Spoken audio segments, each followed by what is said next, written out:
Papuano, ho un doppio ruolo, artigiano di quarta generazione, con i figli già avviati, e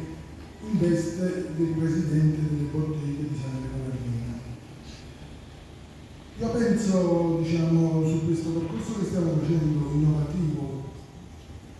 per me, diciamo, va benissimo, perché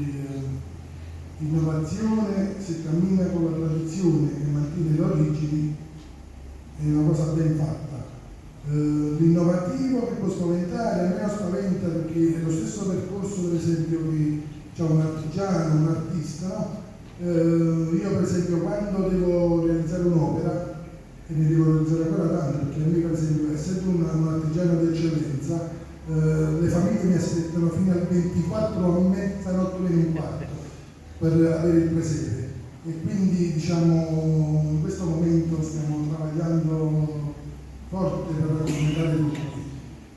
Per me l'innovazione, diciamo, e la tradizione è la stessa cosa, perché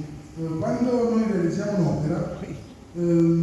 anche per esempio proprio per una famiglia che stanno commissionando 1 metro per 50, ecco che diventa, diciamo, la stessa cosa dell'innovazione, perché un artista chiude gli occhi,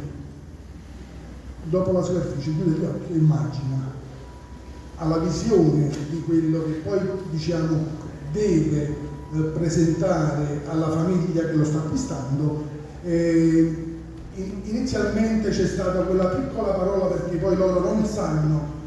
profondamente che cosa vogliono. Io vorrei, per esempio, aprire un mondo ad un artista, io vorrei qui si apre l'immaginazione, allora io comincio a camminare piccolino piccolino, percorro questa tavola da 1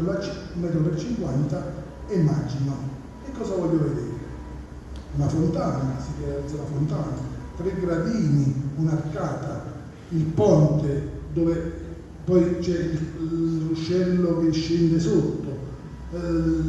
La storia del presepe ci porta sempre al Settecento napoletano, perché noi portiamo avanti quella tradizione, un tempio greco-romano in rovina, la caduta del paganesimo, inizia il cristianesimo, però a fianco il contesto napoletano, la casa rustica, la donna al balcone che abbassa il paniere, l'oste che sta cucinando, la tavola, i 2 mangiatori, la musica, perché ci sta sempre il suonatore vicino alla tavola, gli scudizielli che Napoli ne è piena, anzi noi stiamo lavorando proprio per trasmettere a questi scudizielli, diciamo, un'arte importante e molto bella, molto anche innovativa, perché non è rigida, si svaria tra sculture, pittura,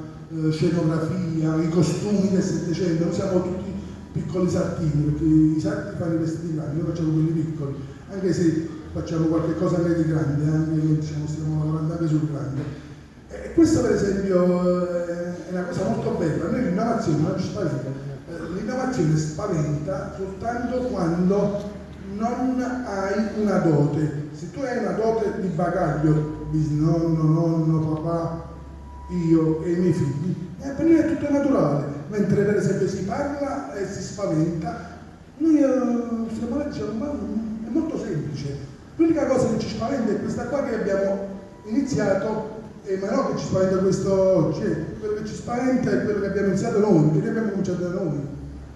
per mettere insieme.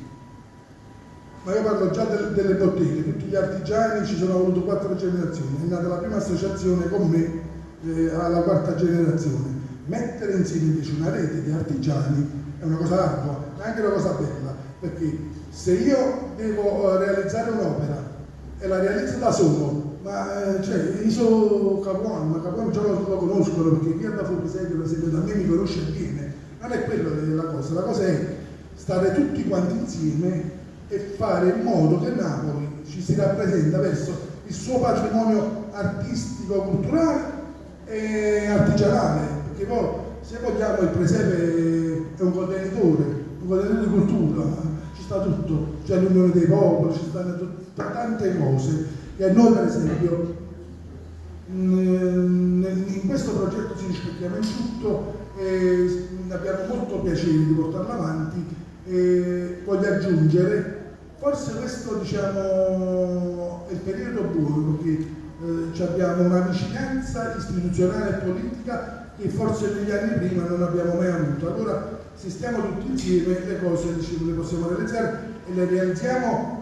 alla grande, perché per esempio io, carattere a me, però come artista e come artigiano, un prodotto, ma non è bello, non figlio proprio d'ore. Scusate se la passata napoletana perché ne sono fiero, grazie.